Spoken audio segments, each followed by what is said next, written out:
વિનંતી કરીશ કે 30મા સમૂહ લગ્ન સમારોહના આપણે આજે 30મું વર્ષ સમૂહ લગ્ન આયોજનને થઈ રહ્યું છે અને 30મા સમૂહ લગ્ન પ્રસંગે ઉપસ્થિત અધ્યક્ષ શ્રી મધુભાઈ સવાણી, બાલુભાઈ સેલડિયા,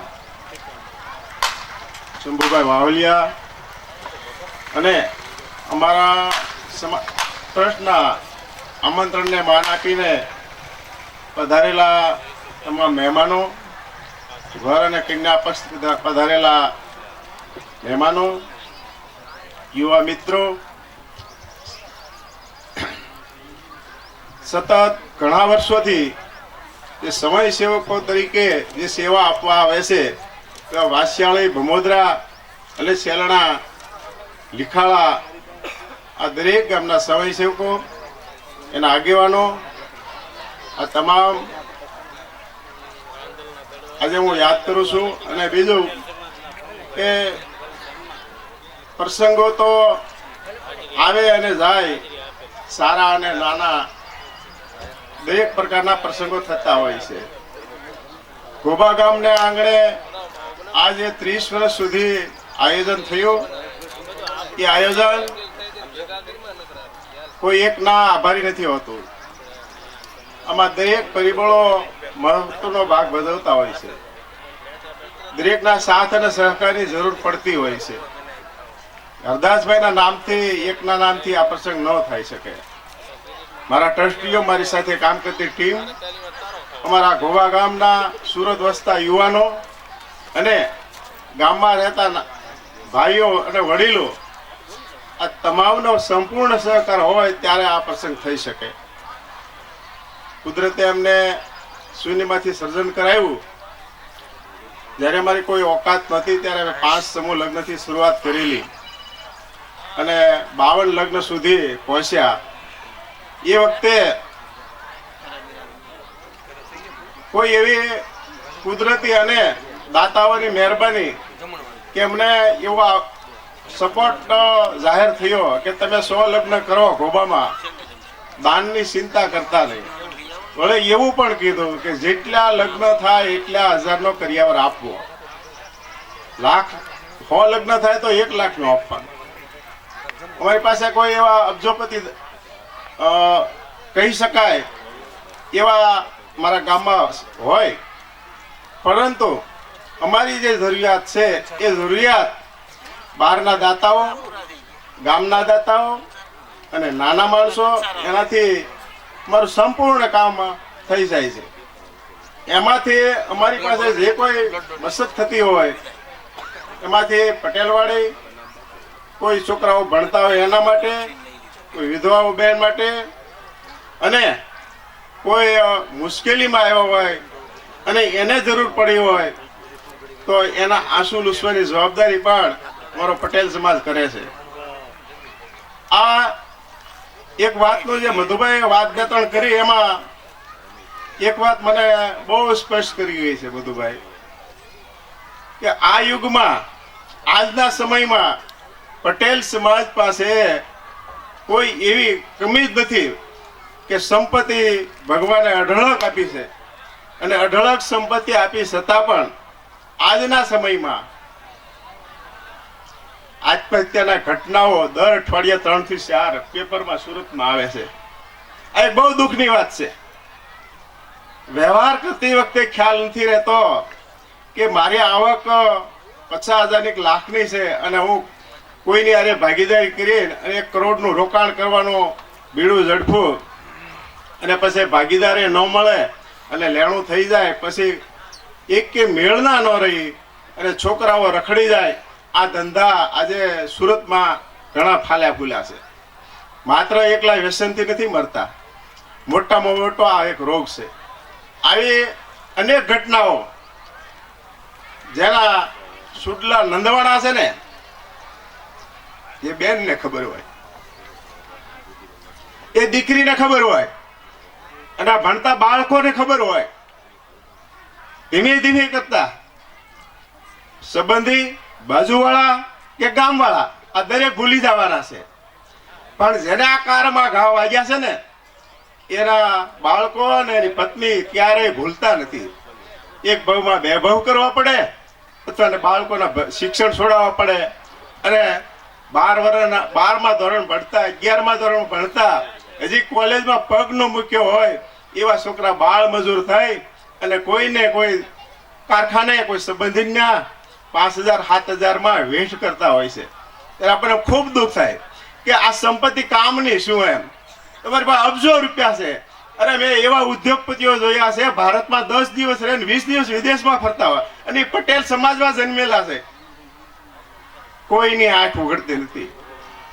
કદાચ 5 કિલો સરકાર રાશન આપશે, સહાનુભૂતિ નહીં આપે. અને એટલા રાશનથી આપણું પેટ કદાચ થોડુંક ભરાશે, પણ આપણે જે બાળકોને ભણાવવાની જરૂરિયાત છે ને અત્યારે બહુ મોંઘી થઈ ગઈ છે, ખૂબ મોંઘી થઈ ગઈ. હું એક જવાબદારી સંભાળું છું એટલે મને ખબર છે કે કેટલી વિશે 100 થાય આપણે કહેવત હાસી પડી છે. બહુ અઘરું છે. એમાંય જ્યારે આવા અઘટિત ઘટનાઓના ભોગ બન્યા હોય ને, એ કુટુંબની વેદના આમ નથી સમજાતી, કહેવાથી નથી સમજાતી. પ્રેક્ટિકલી અનુભવ થાય ત્યારે સમજાય છે. અને કોલેજના ખર્ચાની તો વાત જ નહીં. એમાં સાયન્સનો વિદ્યાર્થી હોય ને, અત્યારે દર વર્ષે 5 થી 6 લાખ રૂપિયાનો ખર્ચો એક છોકરાના 1 વર્ષનો સાયન્સમાં ભણતા વિદ્યાર્થીનો થાય છે. 4 વર્ષનો હિસાબ કરો ને તો એ માની તેવડ ન હોય. કારણ કે મશીન ચલાવતી હોય, રેણિયા કટિંગ કરીને ગુજરાન ચલાવતી હોય, દીકરો મોલમાં જઈને 8-10 હજાર રૂપિયા લાવતો હોય, એમાં એટલા પૈસા ભેગા થાય ખરા? અને મેં એ પણ જોયેલું છે. આજ કહેતા આપણે શરમે લાગે અને દુઃખ પણ થાય.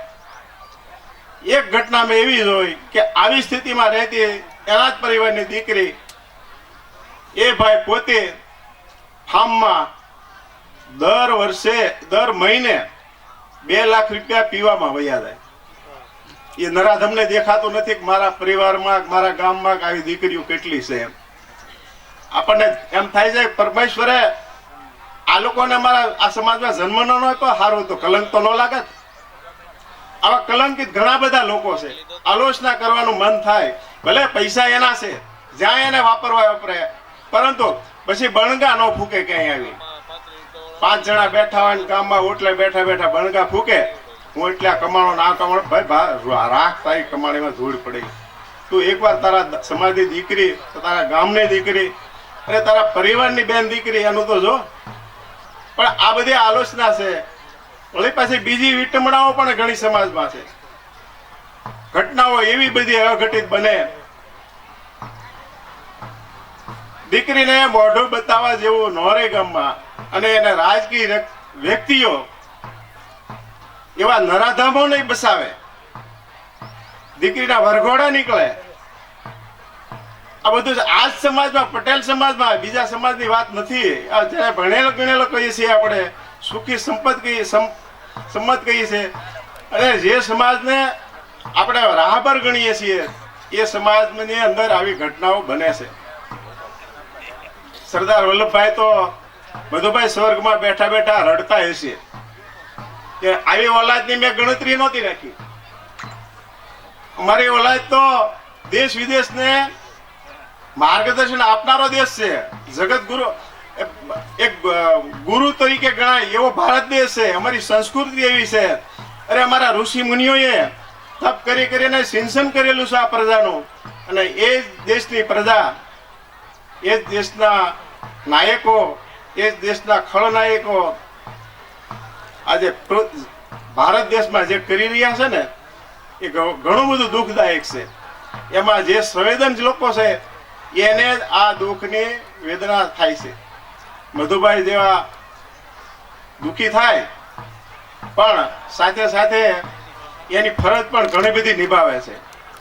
મેં જ્યારે પણ ક્યારે ફોન કર્યો હોય, મારે તો સગાઈ થાય છે થોડા, એટલે હું કહું કે તમારે સેવા કરવાની છે.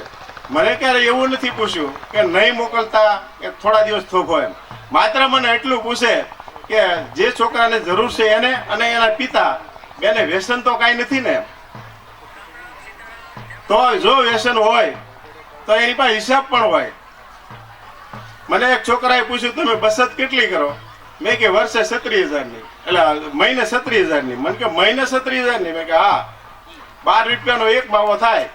મારી બાજુમાં મેં એક કોટો રોજના 12 માવા ખાય છે. 120 થયા તો મહિનાના ગણો કેટલા થયા, અને પછી વર્ષના ગણો. એની લાઈફ આખેના ગણો તો કરોડ રૂપિયાનો હિસાબ જાય. જો એ પ્રમાણે એના છોકરાઓનું જો એટલું ભલું કરે ને ધ્યાન રાખે તો લગભગ લાંબો હાથ કરવાની જરૂર પણ રહેતી નથી. મધુભાઈ જેટલો વિચારે છે અને એને એમ છે કે મારો સમાજ સુખી થાય, મારી આ 10,000 આંબાની કમાણી હું સમાજના લોકો માટે વાપરી નાખું અને સમાજના લોકો એનો સદુપયોગ કરે, આ વાત મારે અને તમારે સૌને ધડો લેવા જેવી છે. આપણી પાસે દેવા ન હોય તો કઈ નહીં, હાલો કદાચ ન હોય પણ ન પણ હોય, પણ આંગળી સીધવાનું કુળ મળે છે. કોઈ એવા ઉદ્યોગપતિ હોય, કોઈ સારા દાતા હોય, એને આપણે વાત કરી શકીએ કે ભાઈ મારા ગામમાં કે મારા પાડોશમાં કે મારા વિસ્તારમાં આ ભાઈનો આવું ઘટિત ઘટના બની છે અને એના પરિવાર માટે આ કામ કરવું છે, તો લોકો આપવા વાળા છે. જેમ હું મધુભાઈને કહું છું, મારો હાથ ક્યારે પાછો ઠેલો નથી. એમાં ડૉક્ટર હમણાં સન્માન કર્યું, એને પણ હું લઈને ગયો હતો. એ દીકરો અમારે કોલેજ છોડીને વયો હતો. મને ફોન આવ્યો બીજા ડૉક્ટરનો, એ કીધું તારે શિક્ષણ નથી છોડવાનું, તારે કોલેજ પૂરી કરવાની છે. અને એ કલંક, જો તું કોલેજ છોડ ને તો કલંક પટેલ સમાજને લાગે. પટેલ સમાજની અહીંયા સંસ્થા હોય અને પટેલ સમાજનો દીકરો શિક્ષણ છોડીને ઘરે બેસી જાય, એમાં સાયન્સનો વિદ્યાર્થી ડોક્ટર. મેં કીધું અમને કલંક લાગે, તારે ભણવાનું છે, તારે કોલેજ પૂરી કરવાની છે, તારા માટે જે કરવું પડે અમે કરવા તૈયાર છીએ એમ. એને મેં કોલેજ પૂરી કરી, આજે ડોક્ટર બની ગયો. અને મારા મત મુજબ એ છોકરો એકદમ ડાયો, સંસ્કારી અને સારો ડોક્ટર બનશે અને અમારા ગામની સેવા કરશે. આપણી વચ્ચે આપણા MLA શ્રી મહેશભાઈ પધાર્યા છે, એમની સાથે પૂનાભાઈ પધાર્યા છે, મનુભાઈ પધાર્યા છે. આવો અમારા મહેમાન. હવે આજના સમયમાં આવું બધું જે મેં વાત કરી એ કોઈ રૂટિન તો ન કહી શકાય, પરંતુ આપણે અજ્ઞાનતા અને આપણું ઘમંડ અને આપણી ભૂલ ગણાય છે. આજે મળે એવું માર્ગદર્શન આપીએ અને આ બધું કરવાથી ગામમાં કે પાડોશમાં અથવા તો કોઈ પણ સગા સંબંધીમાં કે જ્યાં ક્યાંય જરૂરિયાત જણાય છોકરા ભણાવવાની, દવાખાનાની, ત્યાં એને જો તમે એવા સમયે જાશો ને તેનો અંતરાત્મા ખૂબ રાજી થાય છે અને એની આંખમાંથી હર્ષના આંસુ આવશે અને એમ કહે છે કે ભલે અમારી સ્થિતિ ગમે તે હોય પણ અમારો સમાજ તો અમારી સાથે છે, આ ગૌરવ લેશે. અને આવો જે સમાજ છે એની જ ગણના થતી હોય છે, એના જ વખાણ કરવા જોઈએ. બાકી તો વખાણ ખોટા વખાણ કરીને કોઈ ફાયદો નથી. મારી પાસે તો ઘણા બધા ફોનો આવે, ઘણી બધી કહે ભાઈ પેલા ભાઈનું નામ લખો અને એને 5 પુસ્તક આપવા છે. ત્યારે મારે દુઃખ સાથે ક્યારેક કહેવું પડે ભાઈ પુસ્તકો તો ઘણા બધા આવ્યા છે, મળ્યા છે અને વાંચ્યા છે. મેં પોતે 18 પુસ્તકો વાંચ્યા છે, સારા લેખકોને વાંચ્યા છે અને એમાંથી જ મને આ પ્રેરણા મળી છે નાના એવા ગામમાં સેવા કરવાની. પરંતુ આજના સમયમાં જરૂરિયાત શું છે? શિખામણ દેવાવાળા 10 જણા મળશે, પરંતુ એ શિખામણ એવી હોય કે એની પૂરેપૂરી લાઈફ સુધી એ શિખામણ યાદ રાખે ને એમાંથી ધડો લે અને એમાંથી એને માર્ગદર્શન મળે. આવી શિખામણની જરૂર છે. બાકી પુસ્તક વાંચીને પાછા ભૂલી જઈએ છીએ અને અત્યારે મોબાઈલમાં તો પુષ્કળ આવે છે. જરૂર છે દીકરીને કરિયાવર વધારે આપવાની, દીકરીને સન્માન કેમ મળે આ સમાજમાં એની જરૂર છે. અને મને હમણાં ગઈકાલે પૂછ્યું હતું ભાઈ મને કે લગ્ન હવે ઘટતા જાય છે. મેં કે લગ્ન ઘટવાના કારણો ઘણા બધા છે. એક તો આપણું જે ફાર્મ કલ્ચર ભડકે બળે છે. સગવડ હોય કે ન હોય પણ ફાર્મમાં મેરેજ કરવા. બીજું કે હવે અહીંયા વસ્તી ઘટી ગઈ છે. હવે મહેશભાઈ કહે છે કે મારે પાછા લાવવા છે એમ. એવું મહેશભાઈ કીધું હતું મને 2 વર્ષ પહેલાં કે મારે સુરતથી પાછા લાવવા છે સૌની યોજના શરૂ કરાવીને. તો તમારો અમે ખૂબ આભાર માનશું. અને જે ત્યાં મારી જેવા 70 વર્ષના રખડે ને તો અમે પાછા અહીંયા આવ્યો છું અને હજી આને ઉજળ નહીં થવા દઈ. એ તમને બાંહેધરી આપી છે. એટલું કહીને વિરમો છો. જય હિન્દ, જય ભારત, જય સરદાર. આવી રીતે કરવાનું છે. ખૂબ જ સમાજ માટે ચિંતાવાળા વ્યક્તિ અને સમાજ માટે સારું ઈચ્છનારા એવા હરદાસભાઈ નાગાણીએ ગોબા પટેલ સમાજના 30મા સમૂહ લગ્ન સમારોહના પ્રસંગે એમના 2 શબ્દો સમાજને કીધા. ખૂબ ખૂબ આભાર. કાર્યક્રમના દોરને આગળ વધારતા અમારા રાજકીય મહેમાનો, સામાજિક મહેમાનો ગોબા ગામને આંગણે એમનો કિંમતી સમય ફાળવીને પણ સમય અને સંજોગો પ્રમાણે અહીં પધારી ચૂક્યા છે. તો અમારે એમનું પણ સન્માન કરવું હોય. સૌથી પહેલાં હું નમ્ર વિનંતી કરીશ કે મહેશભાઈ કસવાળા આપણા ધારાસભ્ય અહીં ઉપસ્થિત થઈ ચૂક્યા છે. એમનું સન્માન કરવા માટે હું પ્રવીણભાઈ ઉકાળીને નમ્ર વિનંતી કરીશ. મહેશભાઈ, હું આપને નમ્ર વિનંતી કરીશ કે આપ મંચ પર આગળ આવશો. એમનું સન્માન કરવા માટે હું પ્રવીણભાઈ ઉકાળીને નમ્ર વિનંતી કરીશ કે આપણા ધારાસભ્ય એવા મહેશભાઈ કસવાળાનું પુષ્પગુચ્છ અને ચાલ ઓઢાડી સન્માન કરશો.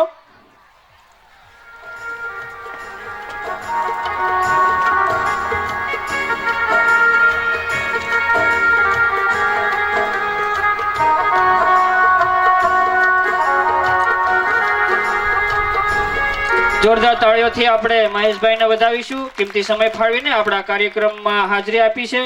આપની હાજરી એ જ અમારા માટે મહામૂલ્ય હોય છે. બીજા એવા સાથી મહેમાન પૂનાભાઈ ગજેરા, જિલ્લા પંચાયત સદસ્ય. પૂનાભાઈ, આપને નમ્ર વિનંતી કરીશ કે આપ મંચ પર આગળ આવશો અને એમનું સન્માન કરવા માટે હું ભરતભાઈ ઓરાને નમ્ર વિનંતી કરીશ કે પૂનાભાઈ ગજેરાનું સન્માન કરશો.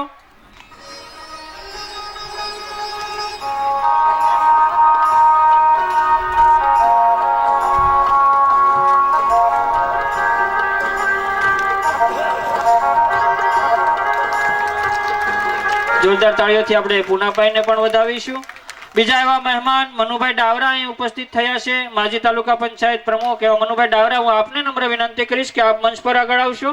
એમનું સન્માન કરવા માટે હું નરેશભાઈ બારેશિયાને નમ્ર વિનંતી કરીશ કે આપણા મનુભાઈ ડાવરા આમંત્રિત મહેમાનનું સન્માન કરશો.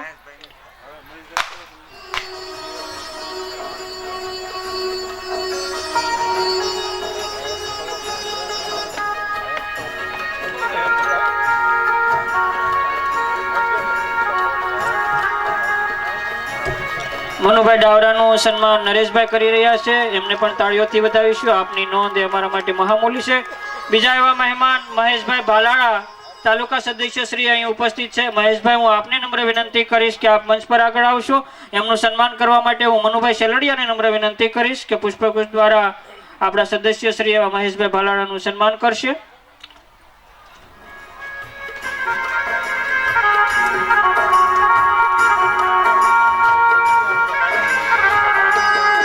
ખૂબ ખૂબ આભાર મહેશભાઈ, આપના 30મા સમૂહ લગ્ન સમારોહના શુભ પ્રસંગે આપની હાજરી. જગદીશભાઈ પોસિયા, પટેલ સમાજના પ્રમુખ, રાંદલના દડવા, એમને 1100 રૂપિયા, ચાંદલા 100 રૂપિયા સમાજને મળે છે. એમની નોંધ લઈએ છીએ. જોરદાર તાળીઓથી આપણે એમને વધાવીશું. બીજા એક 5100 રૂપિયા જયસુખભાઈ કાનજીભાઈ પાછાણી, જાન નંબર મંડપ નંબર 4 દડવા તરફથી આવે છે. એમને પણ અહીં નોંધ લઈને તાળીઓના ગડગડાટથી વધાવીશું. આ સમાજનો આપનો સપ્રીમ ભેટ અમારા માટે મહામૂલો છે. બીજા એવા નરેશભાઈ નાથાભાઈ બારસિયા તરફથી રૂપિયા 1100 આ સમાજને મળે છે. એમને પણ જોરદાર તાળીઓથી વધાવીશું. બીજા એવા રમેશભાઈ કનુભાઈ બોગરા તરફથી પણ રૂપિયા 1100 મળે છે. એમને પણ સપ્રેમ ચાંદલા તરીકે આ સમાજને મળતા એમને નોંધ લઈએ છીએ. સાથે આ કાર્યક્રમને આગળ વધારતા સાથે એવા મહેમાન જયંતિભાઈ નાગાણી અહીં ઉપસ્થિત છે. આપનું સન્માન કરવાનું હોય આપ મંચ પર આગળ આવશો. રૂપિયા 5100 ના દાતા છે જયંતિભાઈ નાગાણીને હું આ નમ્ર વિનંતી કરીશ. આપ મંચ પર આગળ આવશો. એમનું સન્માન કરવા માટે હું ધર્મેશભાઈ. બીજા એવા મહેમાન મંચ પર જયંતિભાઈ નાગાણીનું સન્માન થઈ રહ્યું છે. રૂપિયા 5100 નો સપ્રેમ ચાંદલો પણ આ સમાજને એમને અર્પણ કર્યો છે. બીજા એવા ભાવેશભાઈ, અહીં અમારા બાજુના ગામના ભમોદરાના વ્યક્તિ છે, સરપંચ એવા ભાવેશભાઈ, હું આપને નમ્ર વિનંતી કરીશ કે આપ મંચ પર આગળ આવશો. સાથે સાથે આ સમાજને ₹5100 નો ચાંદલો પણ એમનો સપ્રેમ ભેટ છે. હું નમ્ર વિનંતી કરીશ રાજેશભાઈ ઉકાણીને નમ્ર વિનંતી કરીશ કે ભાવેશભાઈ સરપંચનું પુષ્પગુચ્છ દ્વારા સન્માન કરશો.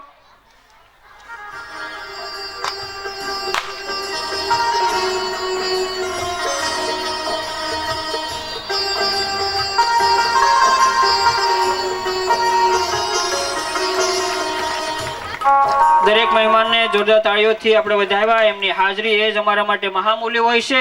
ત્યારે કાર્યક્રમના દોરને આગળ વધારવા